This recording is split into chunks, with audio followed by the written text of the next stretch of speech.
बिस्मिल्लाहिर्रहमानिर्रहीम। अस्सलाम वालेकुम नाज़रीन, आप यूट्यूब चैनल देख रहे हैं, मैं इमरान खान हूँ। फ़ौज इसराइल कैसे जाएगी, इस पर राना सनाउल्लाह साहब ने थोड़ी सी वजाहत दी, लेकिन एक बात उन्होंने की, उन्होंने कहा जी हमास को गैर मुसल्लह करने के मामले को क्यों पोलिटिसाइज किया जा रहा है। राना सनाउल्लाह के बकौल वो कहते हैं कि हमास ने तो खुद मुआहदे पर दस्तखत किए हैं गैर मुसल्लह होने के। तो मैं राना सनाउल्लाह साहब को ज़रा याद दिला दूँ कि जिस मुआहदे पर आप लोगों ने दस्तखत किए हैं हमास ने वो माना ही नहीं। हमास ने अपनी तरमीम शुदा एक नए मुसव्वदे के ऊपर दस्तखत किए थे जिसमें बहुत सारी शराइत हैं। आपने तो शायद राना साहब वो वाला मुआहदा भी नहीं पढ़ा जो डोनाल्ड ट्रंप और शहबाज शरीफ और बाकी लोगों के बीच में हुआ। ज़रा वो मुआहदा आप पढ़ लीजिए जो हमास ने तरमीम के बाद जो शिक्कें सामने आई और जिन चीज़ों पे बातचीत हुई और जिसको एक कामयाबी करार दिया गया डोनाल्ड ट्रंप की जानिब से, ज़रा उस मुआहदे को आप निकाल कर पढ़ लें। और दूसरा, पाकिस्तान हमेशा हमास की हमायत करता रहा है, एक इखलाकी हमायत करता रहा उनकी जिद्दोजहद आज़ादी को। लेकिन आज अगर पाकिस्तान ने इस मुकदमे में हमास को गैर मुसल्लह करने का काम शुरू कर दिया तो कल याद रखिएगा जब मकबूजा कश्मीर के अंदर मुजाहिदीन के साथ यही कार्रवाइयाँ की जा रही होंगी तो पाकिस्तान बेबस होगा, क्योंकि ये एग्जाम्पल एक कोर्ट की जाएगी। आप सिर्फ फ़लस्तीनियों का मुकदमा ख़राब नहीं कर रहे, कश्मीरियों के साथ भी यही होगा। हमास एक ऐसी तंजीम है जो इसराइल के साथ लड़ती है और इसराइल समझता है कि ये दहशतगर्द हैं और अमेरिका भी यही समझता है कि ये दहशतगर्द हैं और इनके साथ ऐसे ही निपटना चाहिए। डोनाल्ड ट्रंप ने अभी स्टेटमेंट दिया है और इसराइली हमलों को उन्होंने उनका हक करार दिया है इसराइल का।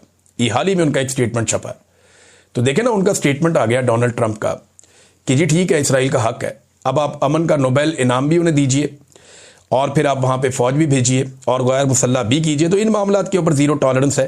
वो ये कहते हैं जी इन मामलात के ऊपर कोई बात ना करें। कोलेटरल डैमेज को लेकर नाजरीन हमारे कुछ सहाफ़ी जो हैं वो अब खप डाल रहे हैं, रोला डाल रहे हैं। बड़ी तकलीफ़ हुई मुझे एक वाक़या याद है।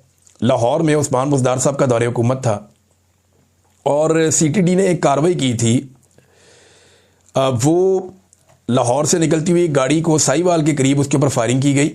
उसके नतीजे में माँ बाप मारे गए, उनके बच्चे मासूम जो हैं वो हादसाती उस हादसे के अंदर इत्तफाकिया तौर पे बच गए। वो बच्चे बच गए, उनकी वीडियो वगैरह आ गई, हमारे दिल ही फट गए थे और बड़ी तकलीफ़ हुई थी। हमने इस मामले को बहुत ज़बरदस्त तरीके से उठाया था। पाकिस्तान का सारा मीडिया आग बगूला हो गया था कि साहिवाल के अंदर इतना बड़ा जुल्म हो गया। हमने बड़ी गैरत दिलाई उस्मान बुज़दार को उस वक्त, लेकिन कुछ हो नहीं सका इसके ऊपर। आपको पता है खून बहा वगैरह कर कर आके तो ये मामला निपटा देते होते हैं। लेकिन बड़ी तकलीफ़ हुई थी कि माँ बाप छीन लिए बच्चों से उनके और मार दिए। वो बेगुनाह थे, ना वो दहशतगर्द थे, ना उनका दहशतगर्दी से कोई ताल्लुक था। तो इसको कोलेटरल डैमेज उस वक्त करार दिया गया था। मैंने और तमाम सहाफ़ियों ने बड़ी ज़ोरदार आवाज़ उठाई थी, बड़ा रोला डाला था। मैंने बहुत सारे प्रोग्राम इसके ऊपर कर दिए थे, मुझे आज भी याद है।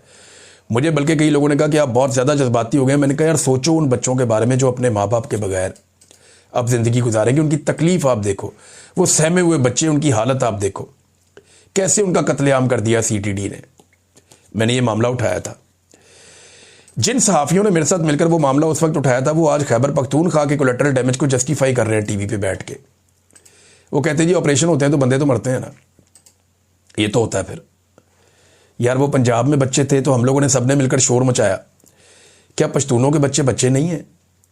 क्या हमारे पश्तून हमारे भाई नहीं हैं? क्या वो इस मुल्क के शहरी नहीं हैं? क्या वो चिल्ड्रन ऑफ लेसर गॉड हैं? क्या वो कोई और मखलूक है, कहीं और से आए हुए हैं? क्या उनकी ज़िंदगी की कोई कीमत नहीं है? क्या जो हमारे पश्तून भाई हैं उनका खून सस्ता है कि आप उन्हें मारें? कोलेटरल डैमेज के नाम के ऊपर क्या कभी ये एक बड़ी ज़बरदस्त बात की हमारे कुछ दोस्तों ने, और ये वज़ीर आला ने भी शायद की ये बात, कि जनाब किसी जर्नैल का बच्चा तो नहीं मरता कोलेटरल डैमेज में, गरीब माँ का बच्चा मरता है, गरीब बाप का बच्चा मरता है। और जो फौजी भी शहीद होता है या मरता है वो गरीब बेचारा फैमिली से होता है। जो पुलिस वाला शहीद होता है, फौजी शहीद होता है, वो गरीब फैमिली से होते हैं बेचारे।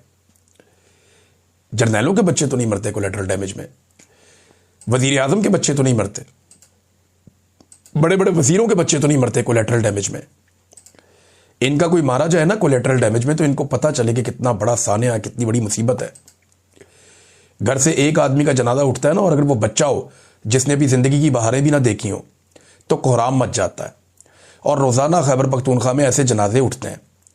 मैं उन सहाफ़ियों को सिर्फ ये कहना चाहता हूँ कि सिर्फ एक लम्हे के लिए अपने बच्चों को अपने दिमाग में लाएं और ये सोचें कि एक अननोन ड्रोन आता है और वो बम मार दे और आपके बच्चे मारे जाएं और बाद में आपको खबर दी जाए कि ये कोलेट्रल डैमेज था, तो क्या आप टीवी पे बैठ के ये कहेंगे कि ठीक है कोलेट्रल डैमेज तो हो जाता, खैर है कोई नहीं, मेरे बच्चे मारे गए तो क्या हुआ? आप नहीं कह पाएंगे। ये बड़ी तकलीफ होती है। उनको इंसान समझें आप। वो कबायली पश्तून जो हैं वो भाई है हमारे, आप उन्हें इंसान समझें, उनके साथ ज़्यादती ना करें। अच्छी बात यह है कि खैबर पख्तूनख्वा में एक तो आर्मी चीफ गए, जाके उन्होंने कोई जरगे से बातचीत की। कुछ लोग क्लेम कर रहे हैं कि ये जरगा ठीक था, कुछ लोग कह रहे हैं जी ये जरगे के अंदर जो लोग बुलाए गए ये चुने हुए लोग थे और मर्ज़ी की बात हुई है। वहाँ पे जो असल जरगा है, जो लोग शिकायत कर रहे हैं उनसे तो मुलाकात ही नहीं हुई और बात ही नहीं हुई। तो वो जरगा तो अभी पाकिस्तान तहरीक इंसाफ के वज़ीर आला सुहेल अफरीदी ने अनाउंस किया हुआ कि वो बुलाएंगे, देखते हैं वो जरगा क्या करता है। लेकिन सुहेल अफरीदी साहब की आज फिर मुलाकात नहीं करवाई गई। इमरान खान साहब से मुलाकात के लिए वो जुमेरात वाले दिन पहुँचे, चौथी मरतबा वो गए और चौथी मरतबा उनकी मुलाकात नहीं करवाई गई। अंदाज़ा कर लीजिए आप, वो 4 मरतबा वहाँ जा चुका वज़ीर आला और 4 मरतबा उसकी मुलाकात नहीं करवाई गई। उसने कहा कि किसी सूबे का हक डंके की चोट पर मैं लूँगा, अपने सूबे का हक, लेकिन किसी से भीख नहीं चाहिए। पाकिस्तान में जो पॉलिसी गलत होगी इसके खिलाफ हूँ मैं। उन्होंने ये भी कहा, उन्होंने कहा हमारे एक एक घर से 20-20 लोग शहीद हो रहे हैं। जिन लोगों के घरों पर मार्टर गोले और ड्रोन हमले होते हैं इसका दर्द वही समझते हैं। जो फौजी शहीद होते हैं वो भी मेरे हैं। कल कुरम में शहीद होने वाले फौजी के घर गया, उसके जनाजे को कंधा भी दिया। वो एक शहीद के जनाजे का बोझ कल 80,000 शोहदा का बोझ था मेरे कंधे पर। ये फ़ौज भी मेरी है, पाकिस्तान भी मेरा है, इसलिए पाकिस्तान में जो भी गलत पॉलिसी होगी मैं उस पर बोलूँगा। देखिए, हम अपनी पॉलिसियों से अपने फ़ौजी शहीद करवा रहे हैं, अपने पुलिस वाले शहीद करवा रहे हैं। हमें दिमाग से काम लेना चाहिए। क्या ये पॉलिसी बलूचिस्तान में काम कर गई? नहीं कर गई। आपने जनाब बेशुमार सैकड़ों ऑपरेशन कर दिए कबायली इलाकों में, क्या ये पॉलिसी काम कर गई? नहीं कर गई। तो फिर जो इमरान खान ने पॉलिसी लगाई थी उससे अमन आ गया था ना, कम से कम 3 साल अमन रहा ना, तो फिर आप वही पॉलिसी लगाइए और उसी तरीके से चलिए। रियासती ताकत और रियासती डंडा ज़रूरी है, लेकिन वहाँ पे सियासी दिमाग अप्लाई होना चाहिए।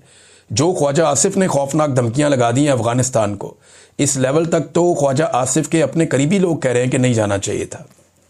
और ख्वाजा आसिफ की तो धमकियाँ नहीं हैं, यानी ज़बान उनकी है, अल्फाज किसी और के हैं और वो दिखाई भी दे रहा है। नाज़रीन, जाते जाते एक बड़ी इंटरेस्टिंग चीज़ मैं आपके सामने रखता हूँ। काजी फ़ायद ईसा साहब की तबीयत साफ़ की है मुसद्दिक मलिक साहब ने बैरून मुल्क। कई तरह ये खबर दे चुके हैं। काजी साहब की चंगी तबीयत साफ़ की है मुसद्दिक मलिक साहब ने। तो काजी साहब जो है वो एक टॉयलेट पेपर की तरह थे। एक टिश्यू पेपर होता है, एक टॉयलेट पेपर होता है। इस्तेमाल हुआ और फारिग कर दिया और ड्रेन कर दिया। तो काजी साहब, याद है आपको, जरदारी साहब बैठाते थे अपने पहलू में, शरीफ खानदान अपने पहलू में, डार आपके साथ बैठता था, इसहाक डार जो आज डिप्टी वज़ीर आज़म है। कैसी आपको इज्जत देते थे, आप फ़िरौन बने हुए थे, आपने पाकिस्तान में किसी को इंसाफ नहीं दिया। तारीख के बदतरीन इलेक्शन आपने करवाए, जबर, फस्तायत, जुल्म, जबरी गुमशुदगियाँ बर्बाद करके रख दिया आपने पाकिस्तान का सारा जुडिशल फैब्रिक। देखें, आप फ़िरौन थे अपने दौर में, आज आपकी बेइज्जती एक अदना कारकुन से करवाई जा रही है। यही आपका नसीब है और आप जैसे रास्ते पे जो लोग भी चलेंगे उनके साथ यही होगा। ये ज़िल्लत आपने अपने मुकद्दर में खुद लिखी है।